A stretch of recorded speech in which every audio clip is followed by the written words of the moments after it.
Rádio Rio de Janeiro, a emissora da Fraternidade, passa a apresentar Luz na Penumbra, programa que leva ao seu coração a mensagem da doutrina espírita.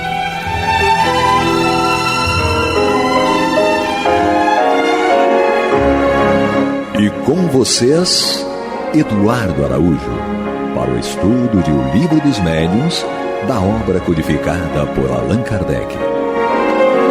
Olá, prezados ouvintes da Rádio Rio de Janeiro, estamos aqui mais uma vez para juntos participarmos do programa Luz na Penumbra, com o estudo de O Livro dos Médiuns de Allan Kardec. Passa rápido uma semana, hein, Paulo Renato? É, justo. Parece que foi ontem. O tempo passa mais rápido do que nós gostaríamos. Impressionante. Maria de Fátima Miranda. Jesus nos conduz. Estamos no final já. Esse trio aqui, esse trio mediúnico, juntos para tentar estudar esta belíssima obra que é O Livro dos Médiuns de Allan Kardec.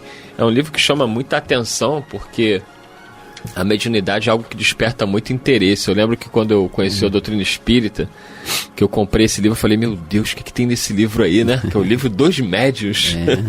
Eu imaginava que eu ia descobrir coisas assim incríveis, quando na realidade a mediunidade é algo simples, né? De certa forma, porque quando ela é exercida dentro daquilo que Jesus ensina, ela se torna simples, porque ela é o amor, né? Manifestado, né? Você vai servir de intermediário para que esse amor possa fluir para tantas e tantas pessoas encarnadas e desencarnadas. Leia, Paulo Renato. Você já está com o negócio na mão aí? Facilita. Não, só para lembrar, aproveitar aí a sua dica, para aproveitar que nós, às vezes a gente pula as primeiras páginas das obras para entrar praticamente no conteúdo. Mas nós temos aqui, logo no início do Livro dos Médiuns, Kardec coloca sobre o Livro dos Médiuns, ele chama de Espiritismo Experimental. Aí ele fala, é guia dos médiuns e dos evocadores, necessariamente não só dos médiuns. Aí ele fala assim, ensino especial dos espíritos sobre a teoria de todos os gêneros de manifestações, os meios de comunicação com o mundo invisível, o desenvolvimento da mediunidade, as dificuldades e os tropeços que se podem encontrar na prática do espiritismo. É interessante esse último item, que ele fala aqui, as dificuldades e os tropeços que se podem encontrar na prática do espiritismo experimental. Então é bom que a gente tenha atenção para essas chamadas de Kardec no início da obra, porque elas dizem praticamente sobre o seu conteúdo. Exatamente.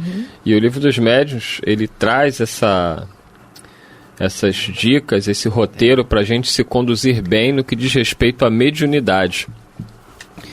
E dessa forma a gente entende que a mediunidade é sim algo complexo, não é tão simples como as pessoas imaginam, mas ela se torna simples quando a pessoa que vai exercer a sua mediunidade, ainda que ela não tenha nem tanto conhecimento, mas que ela tenha moral, que ela tenha amor. Só que quando ela une essa moral, esse amor com o conhecimento, ela vai poder produzir coisas maravilhosas, que às vezes só a boa vontade não basta. Como Paulo Renato leu, existem alguns riscos, né, alguns tropeços que podem surgir no caminho daquele que entra na vida, né, na questão mediúnica. Mas, se você estuda, se você se esforça no bem, a coisa não vai ser tão difícil assim, não é, Miranda? O estudo somado ao esforço abre e amplia o nosso canal de sintonia com esses benfeitores amigos que já são verdadeiros servos do Cristo. Porque o estudo sem o verdadeiro esforço é simplesmente acumular informações, né? Nós vamos ficar intelectualizados em espiritismo, como ficamos intelectualizados em evangelho, mas sem o espírito do evangelho em nossa vivência. Um dia lá atrás, noutra compreensão religiosa. É interessante se estender talvez um pouquinho mais nesse assunto, porque Kardec mostra aqui ao longo da obra uma série de situações em que a mediunidade pode estar presente. Então, estudar esse livro é realmente de alta importância para aqueles que se interessam por esse tema e para aqueles que vão lidar de alguma forma com o fato mediúnico, seja na coordenação de uma reunião mediúnica propriamente dita, ou seja, na condição de médium, para que nós não fechemos o nosso raciocínio para dar a mesma resposta para situações diferentes, né?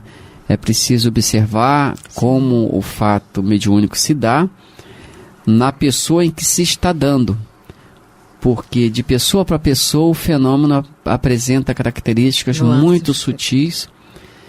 É como os benfeitores falam, repetindo Jesus, a água pode ser pura, mas se o recipiente não for adequado, irá alterar o sabor, a cor.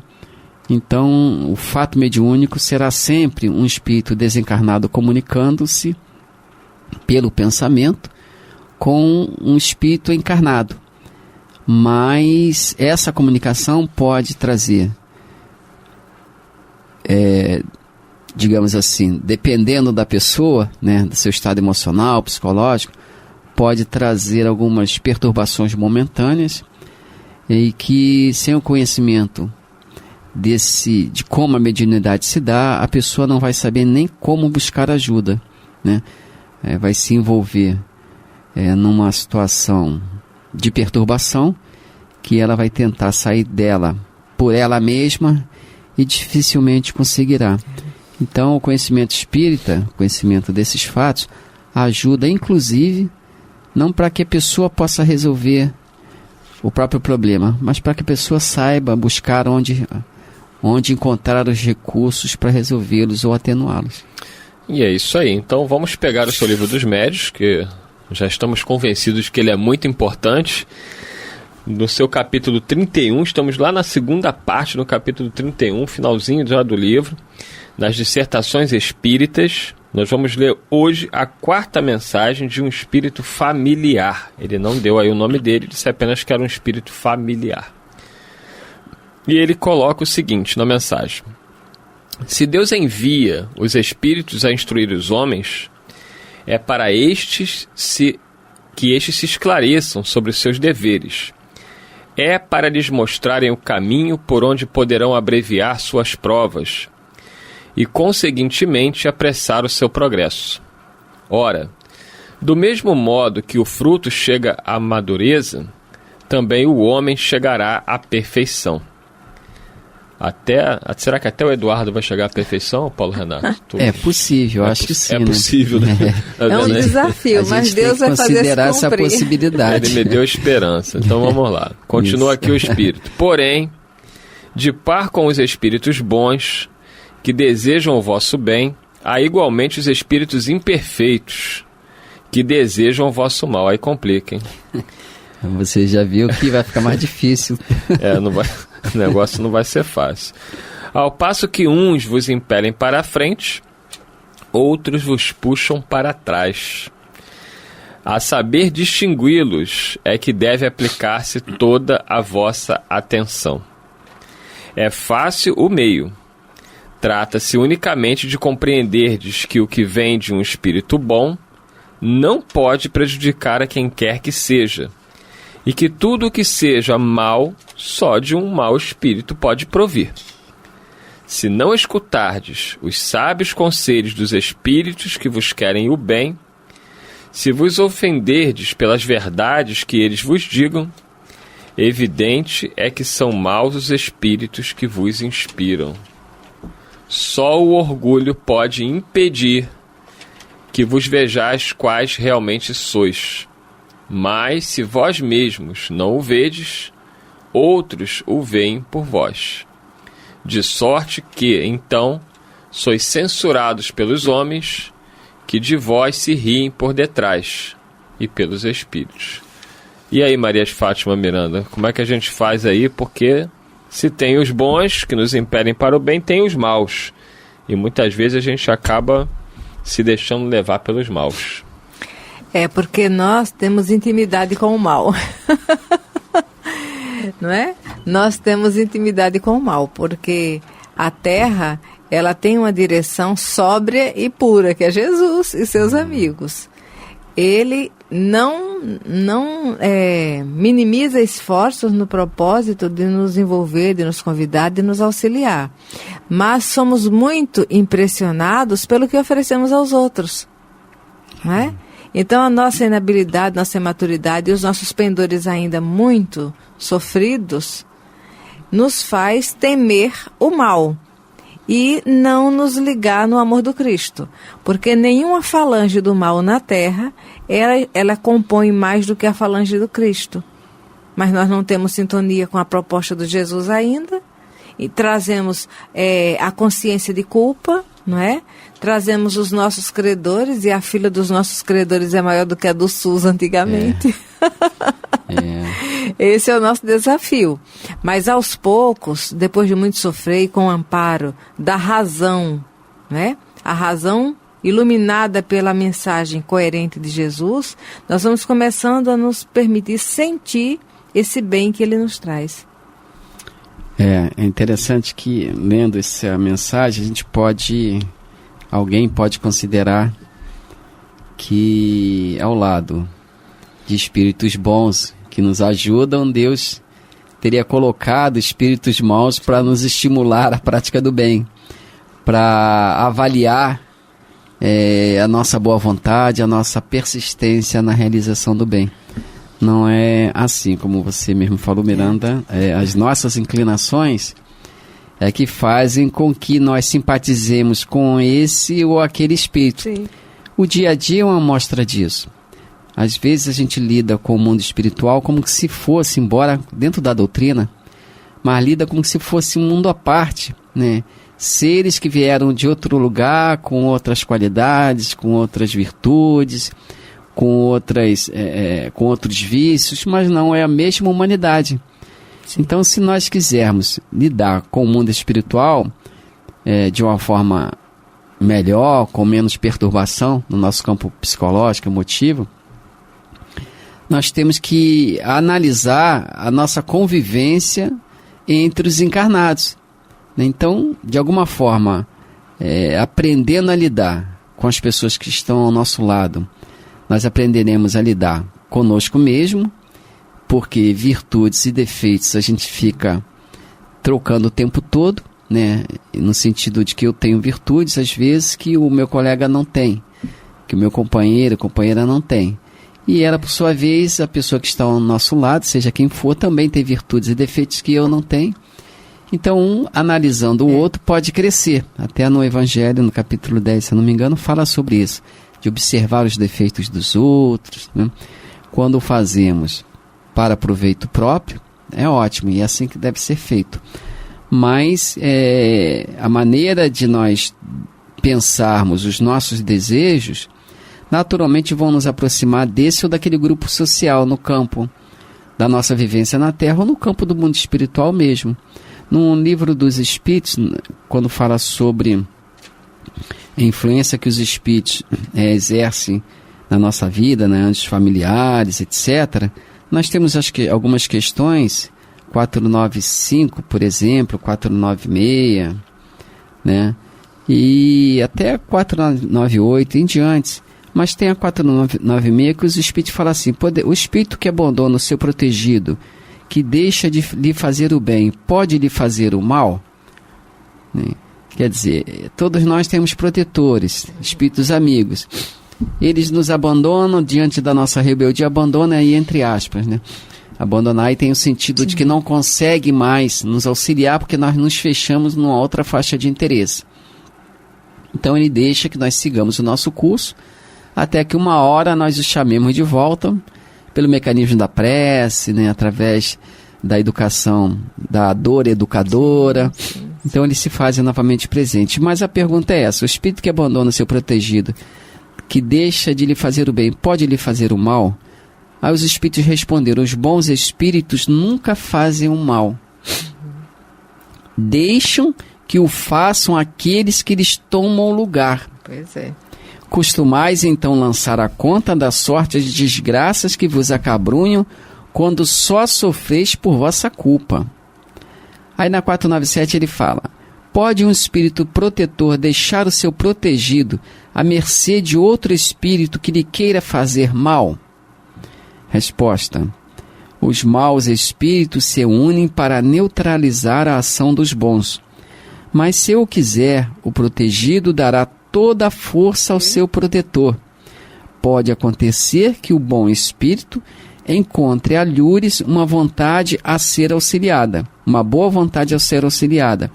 Aplica-se então em auxiliá-la, aguardando que seu protegido lhe volte. Aí ele fala: será por não poder lutar contra espíritos malévolos que o espírito protetor deixa que seu protegido se transvie na vida? Quer dizer, emprestando mais força ao mal do que ao bem? A 498. Aí ele responde: não é porque não possa, mas porque não quer. E não quer porque das provas sai seu protegido mais instruído e perfeito. E ele vai aqui explicando nessa questão e nas questões seguintes essa relação entre o protetor e o protegido. Essa convivência, né, relação de convivência entre um e o outro. Então é preciso que a gente saiba onde posicionar, onde posicionamos a nossa faixa de interesse, para que o nosso protetor, o espírito familiar, amigo, que nos deseja o bem, que nos instrui no bem, para que eles encontrem em nós os elementos necessários para essa condução. Porque às vezes nós solicitamos a ajuda dos espíritos bons, mas não nos colocamos na condição de perceber essa ajuda. Como no programa passado, o Eduardo fez a lembrança sobre a passagem de Jesus, que falava: vejo que tem olhos de ver, ouços que tem João ouvido. 9,39. Isso, que tem ouvido de ouvir. Um dia eu vou ser igual o João Nogueira, né? Com o João Nogueira, ele fala direitinho onde é que tá. Eu cheguei, tô longe ainda. Isso. Então, quer dizer, muitas vezes nós não estamos nessa condição de ouvir, né, e de ver, embora possa parecer que estamos. Com proveito, não é? Com proveito. Como dizia, se não me engano, Paulo, aqueles que julgam saber, que pensam saber, não sabem como convém saber. Então é sempre bom rever os nossos valores, questionar mesmo os nossos valores. Será que está certo? Será que está errado? Como sugere Santo Agostinho. Para que a gente não lance a responsabilidade pelos nossos desvios morais sobre os espíritos protetores, né? Como ele diz ali, nós lemos no livro dos Espíritos, né? Às vezes a gente fala: mas eu me desviei, o meu protetor não podia ter me ajudado, não podia ter impedido. Quer dizer, ele fez tudo que estava dentro da possibilidade dele, mas resguardou aquilo que pertence a nós como patrimônio, que é a liberdade de decidir, né? Então, eles, diante da nossa insistência em tomar um caminho que ele não sugeriu dentro da sua sabedoria, mas diante da nossa insistência, ele deixou que nós aprendêssemos pela dor, pela dificuldade, porque dela sairíamos com certeza mais amadurecidos. Realmente essa frase aqui do Espírito é uma frase para nós ficarmos refletindo um bom tempo, né?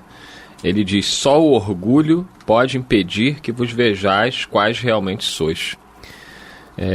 A gente muitas vezes não quer se enxergar, a gente não aceita. É muito difícil para a maioria de nós, né, aceitarmos olhar para dentro de si mesmo. A busca do autoconhecimento, né? Joana de Ângeles tem um livro chamado Autodescobrimento. É um grande desafio para todos nós, porque enquanto nós não nos conhecermos, nós não nos reconhecermos tal qual nós verdadeiramente somos, o caminho da mudança fica muito mais difícil, porque o orgulho, ele cega, literalmente nos cega. Eu vejo convivi com pessoas ao longo da minha vida que eu ficava assim espantado. Eu me recordo de uma pessoa que eu trabalhei há muitos anos, eu era office boy, uma criatura agradável, você conhecesse ela fora do ambiente profissional, extremamente alegre, brincalhona, era prazeroso estar perto dela, eu gostava muito dela, mas era uma criatura extremamente complexa, porque ao entrar no trabalho, ao sentar na cadeira, ela se transformava. Incorporava uma coisa espantosa, entendeu? Parecia um desenho do Pica-Pau, uma vez que eu vi, que ele entrava no carro e ele se transformava no motorista maluco. Quando ele saía, ele ficava no carro.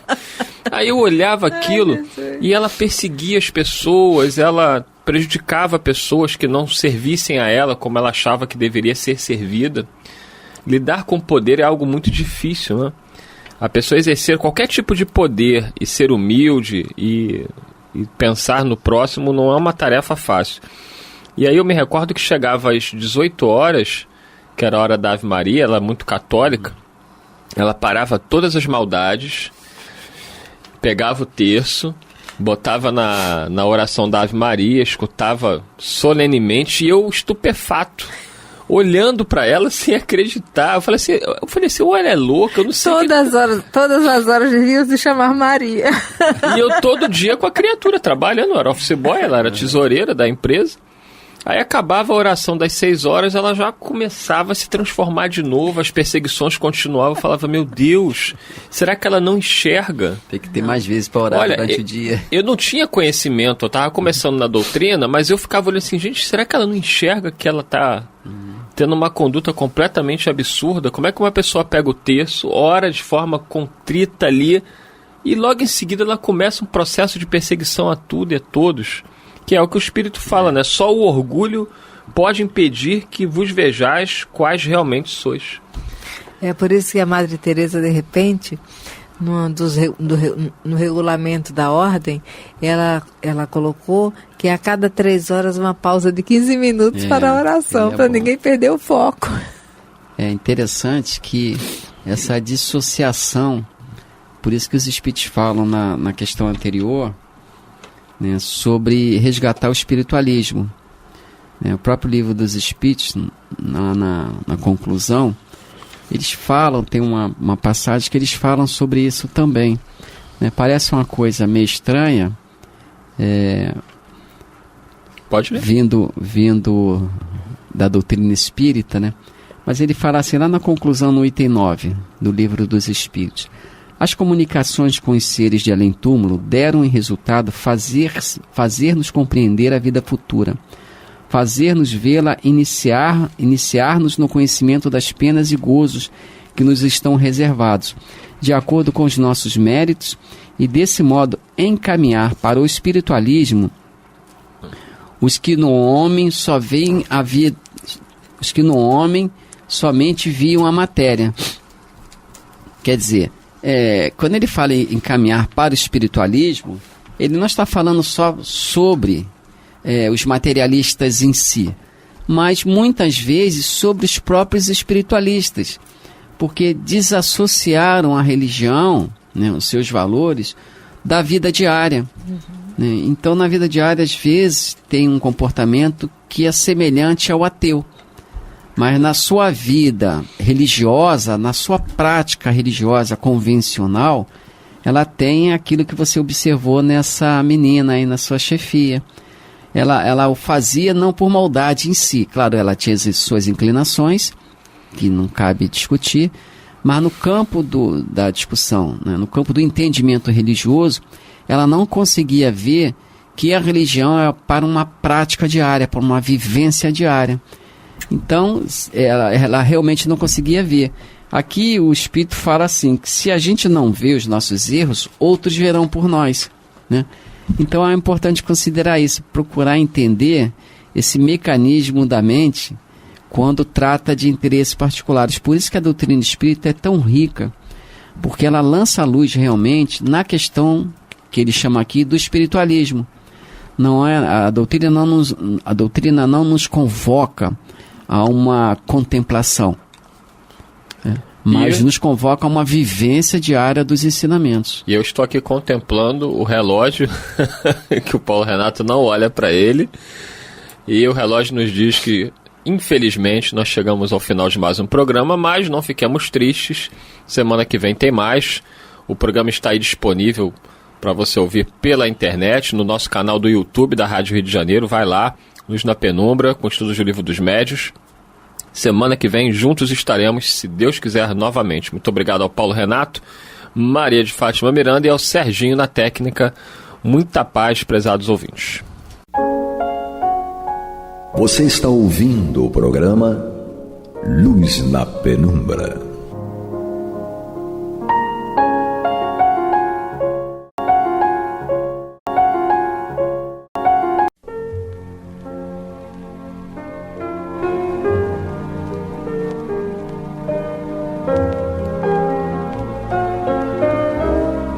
A Rádio Rio de Janeiro está levando ao seu lar e ao seu coração a mensagem consoladora da doutrina espírita, através do programa Luz na Penumbra.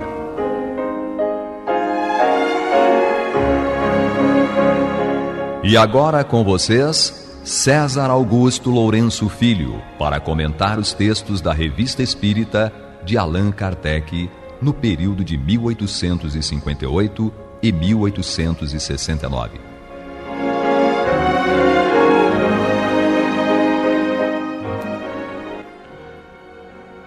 Aqui estamos, amigos, para continuarmos o nosso estudo conjunto do exemplar de julho de 1858, da Revista Espírita.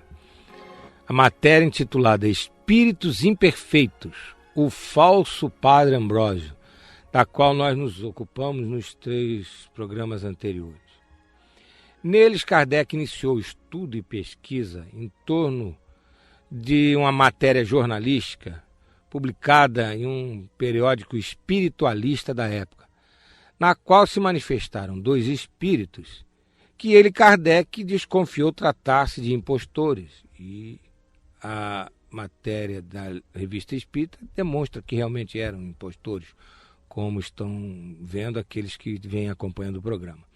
Kardec evocou primeiramente o verdadeiro Padre Ambrósio, depois os 2 impostores e no final novamente o Padre Ambrósio. Então no programa de hoje nós vamos concluir o estudo dessa matéria.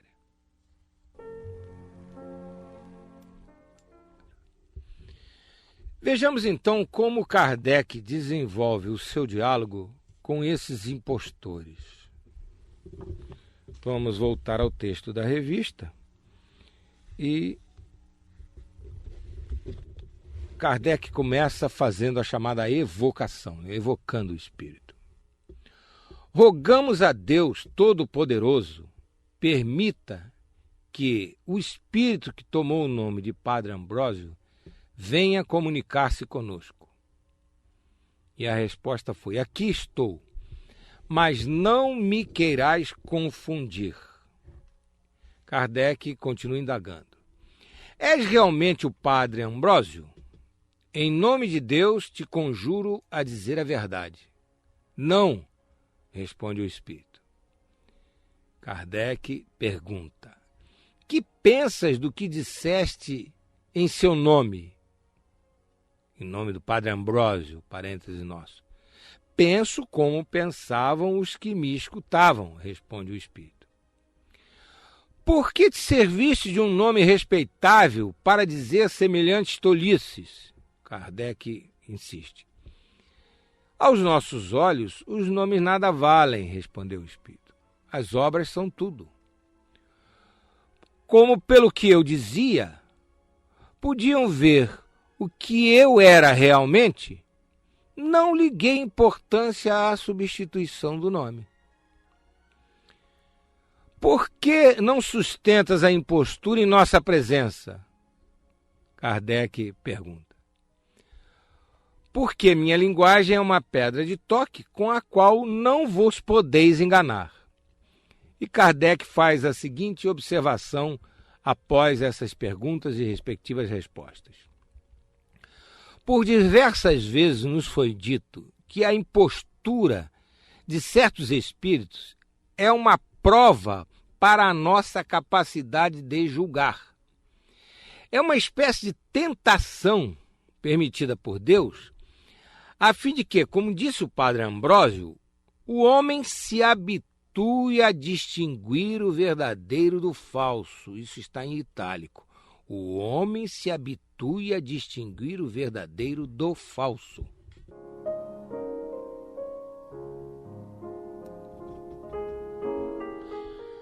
Vamos comentar um pouco este trecho da matéria que Kardec inseriu na Revista Espírita de julho de 1858. Primeiramente, Kardec faz a evocação em nome de Deus.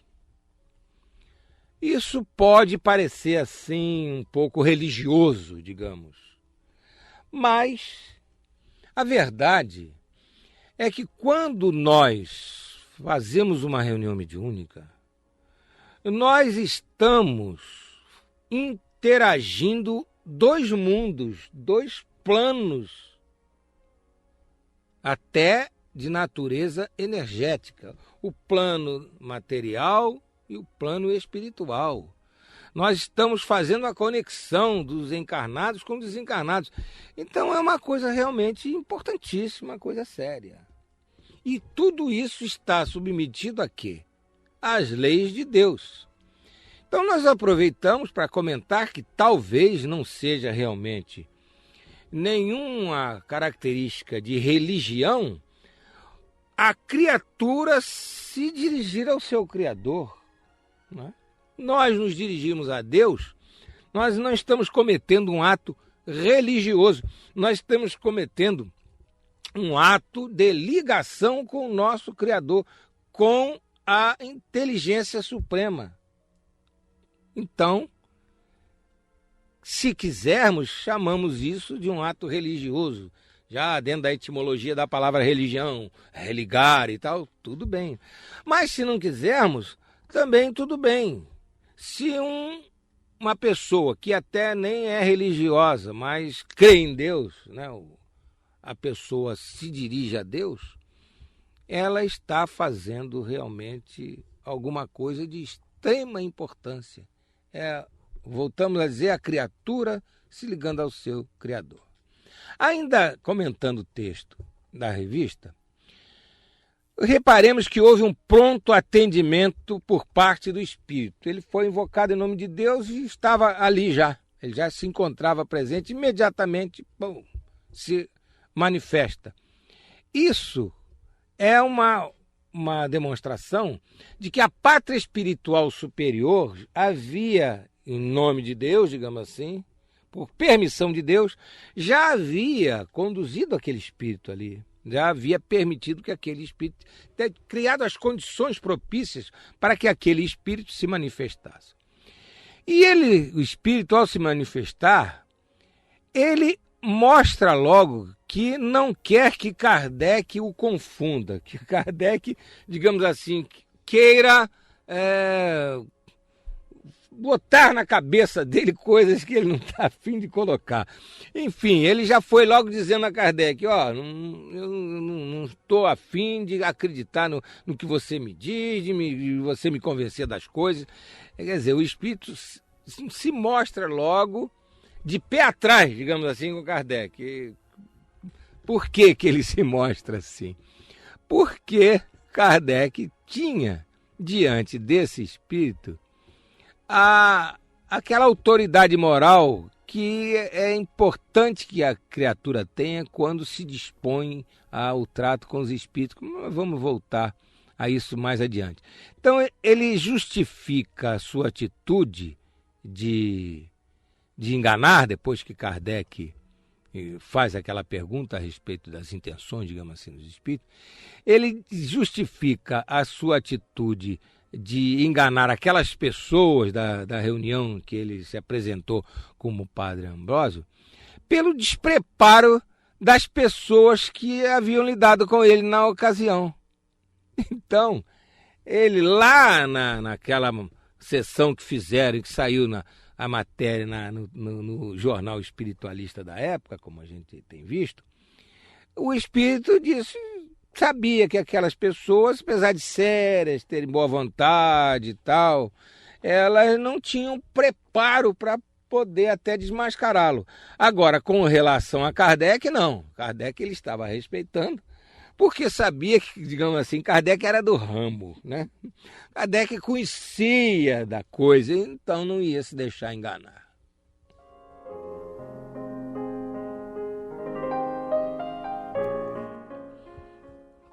Continuando a comentar essas perguntas e respostas que há pouco lemos, notemos que o Espírito afirma realisticamente que para ele os nomes nada valem, e sim as obras, no que ele está absolutamente certo. Né? Trata-se de um Espírito imperfeito, etc., mas que já tem essa noção bem clara de que nome é uma coisa secundária. Daí porque ele usa o nome dos outros sem cerimônia. É um desrespeito, mas ele está dizendo uma verdade quando afirma que o importante não é o nome, é o conteúdo, é aquilo que o Espírito está fazendo. Afirma também que os enganados poderiam facilmente desmascará-los se o quisessem. Também está certo. Porque na matéria o jornal configura as pessoas como pessoas sérias, pessoas bem-intencionadas, etc.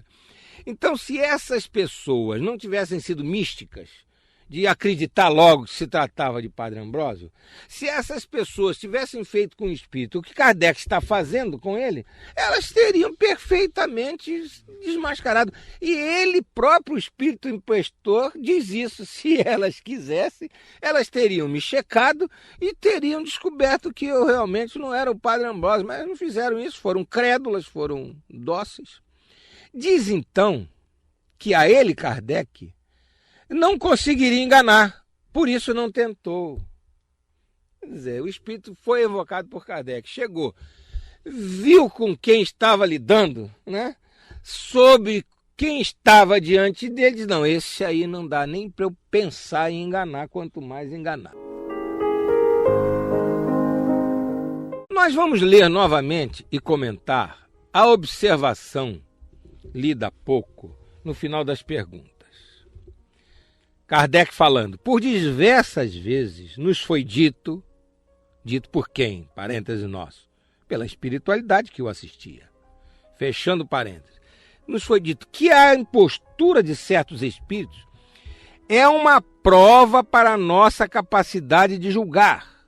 É uma espécie de tentação permitida por Deus, a fim de que, como disse o Padre Ambrósio, o homem se habitue a distinguir o verdadeiro do falso. Aqui é o verdadeiro Padre Ambrósio que Kardec está citando. Ora, o que Kardec está ressaltando?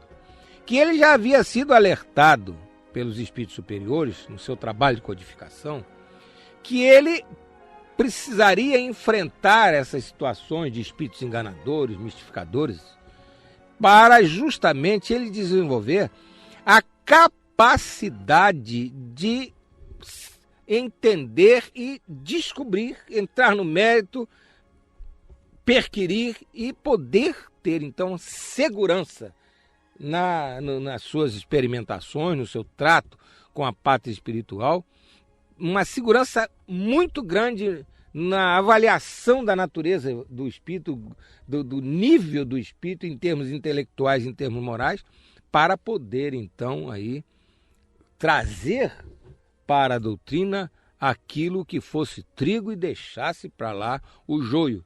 Inclusive, a gente tem que considerar também que Kardec teve o cuidado de, na doutrina, nas suas obras, em especial no Livro dos Médiuns, transmitir esses ensinamentos para que nós não nos enganemos, não sejamos enganados pelos espíritos mistificadores.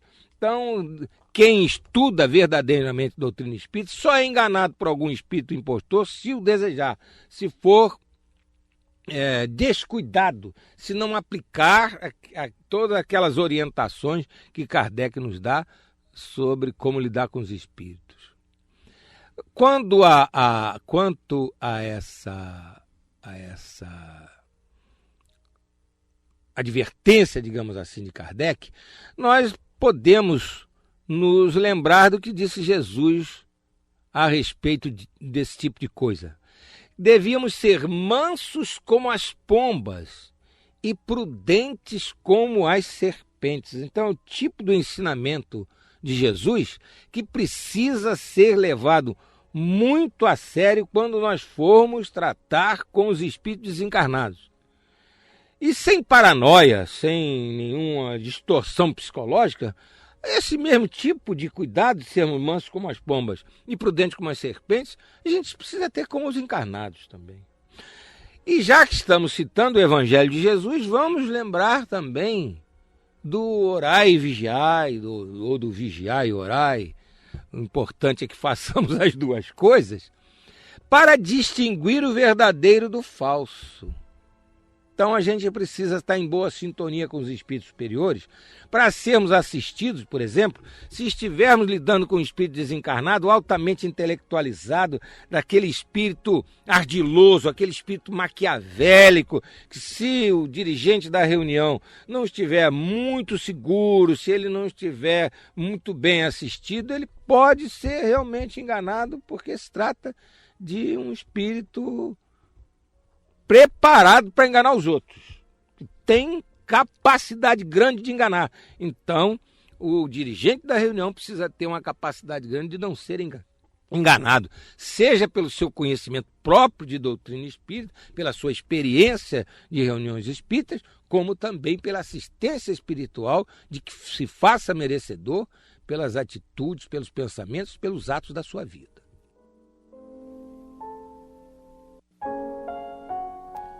Vamos continuar o estudo desse diálogo de Kardec com os espíritos impostores.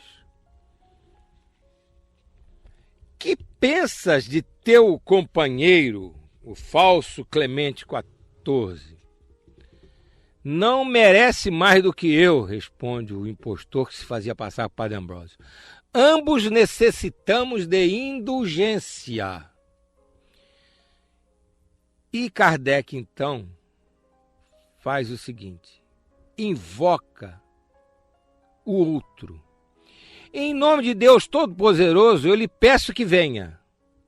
Aqui estou, desde que chegou o falso Padre Ambrósio. Então os dois foram juntinhos, né?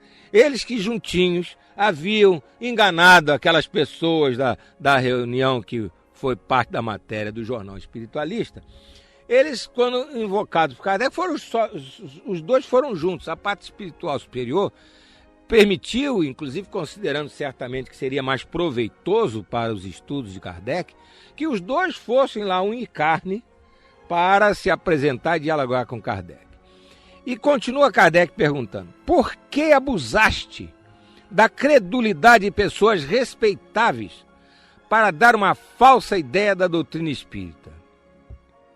E o espírito responde de uma maneira mais ampla, não tão específica. Por que nos inclinamos ao erro? Porque não somos perfeitos. Pois nós vamos comentar isso. Não pensastes ambos que um dia vosso embuste seria descoberto e que os verdadeiros Padre Ambrósio e Clemente XIV não se exprimiriam como vós? Eles responderam, os embustes já eram conhecidos e castigados por aquele A maiúsculo que nos criou, Deus. Pertenceis à mesma classe de espíritos que chamamos batedores?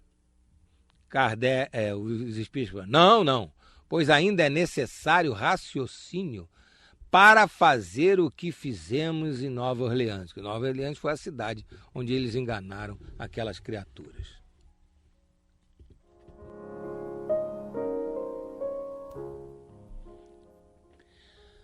Reparemos que o espírito até que demonstrou humildade. Por quê? Porque ele se diz necessitado de indulgência. E se refere ao outro também. Nós necessitamos de indulgência. Como a dizer, Kardec, você que entende muito disso, você que está sabendo das coisas, você que é uma pessoa evoluída e tal, precisa ter indulgência conosco, porque nós ainda somos pessoas, espíritos, ainda com um grau evolutivo, que ainda precisamos da boa vontade, da compreensão dos outros. Isso define, inclusive, a autoridade moral de Kardec diante deles. Kardec chegou a esse nível diante deles em que ele realmente respeitavam Kardec, estavam respeitando integralmente Kardec. O falso Clemente XIV também é invocado e já estava ali, como dissemos há pouco, vieram juntinhos. Perguntado por quem enganava, disse imperfeito, também um ato de humildade. Porque ele dizia, não, ele poderia ter respondido, não, eu engano porque eu gosto de enganar, eu engano porque esse pessoal é um pessoal bobo, facilmente enganável, mas ele disse, não, eu engano porque sou imperfeito. Ele humildemente confessando o seu estágio espiritual não muito grande. E perguntado se eram espíritos batedores, que são espíritos dentro da nomenclatura espírita, que produzem barulhos como pancadas, que na literatura espírita, no início dos fenômenos espíritos, eram os raps. Esses espíritos batedores faziam os barulhos, batiam, faziam os ruídos. Então, eles, espíritos enganadores que se fizeram passar por Padre Ambrósio e por Clemente XIV, disseram que não, eles não eram batedores, porque para fazer o que eles estavam fazendo, enganar pessoas respeitáveis e sérias, precisava inteligência. Eles já tinham, em outras palavras, eles estavam se declarando com um nível evolutivo, pelo menos intelectual, superior a daqueles espíritos que simplesmente faziam pancadas, barulhos, ruídos, etc.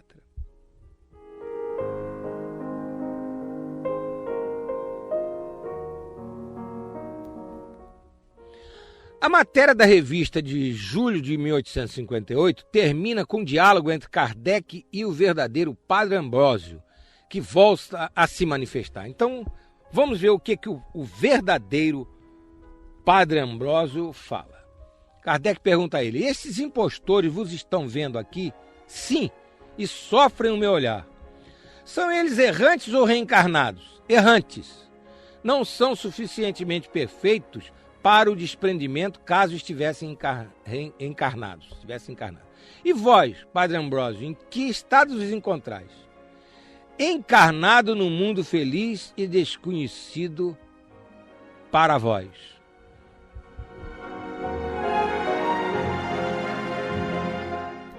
Então vamos comentar rapidamente, porque o nosso tempo está se esgotando. Os impostores sofrem com a presença do Padre Ambrósio. Por quê? Porque, na humildade deles, a autoridade moral do verdadeiro Padre Ambrósio os deixa desconfortáveis. Eles se sentem mal de estarem na presença de um espírito evoluído que eles tinham tido desrespeito de usar indevidamente o nome dele.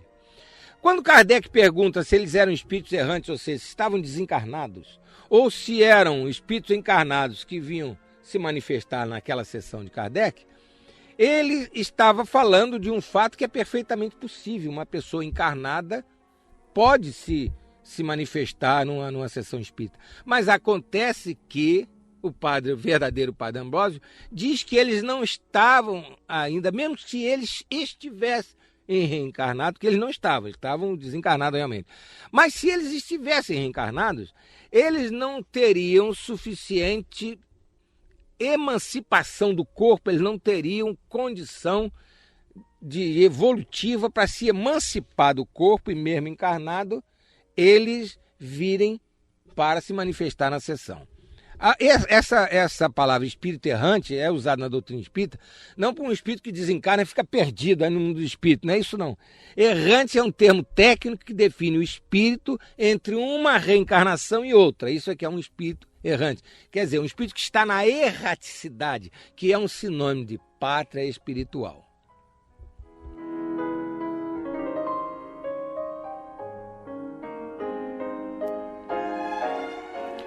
Notando que o verdadeiro Padre Ambrósio já estava reencarnado, porém em um mundo feliz, que é outra nomenclatura espírita, mundo feliz é aquele onde tem espíritos superiores que já venceram o mal, então, e o que nos leva a considerar que nesse estágio, nessa última encarnação, o Padre Ambrósio realmente tinha sido uma figura venerável, tinha sido um grande espírito, era verdade aquilo tudo que se dizia dele.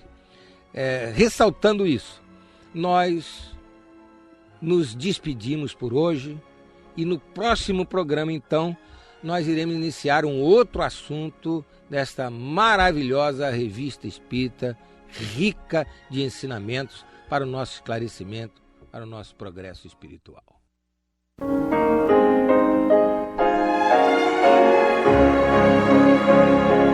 E vamos ouvir agora a prece de encerramento de nosso programa, na voz de Geraldo de Aquino. Jesus, dá-nos coragem para a luta, piedade para os insultos e misericórdia para as injustiças e ingratidões. Limpa nossa alma de inveja e ambições mesquinhas, de ódio e de vingança o nosso caminho. E que dentro em pouco, ao recolher-nos de novo ao calor do nosso leito, para que o sono nos dê a paz e o esquecimento das tristezas humanas, possamos sentir, Senhor, no mais íntimo de nosso ser, a doçura indefinível do Teu amor e a grandeza incomparável da Tua divina presença. Que assim seja.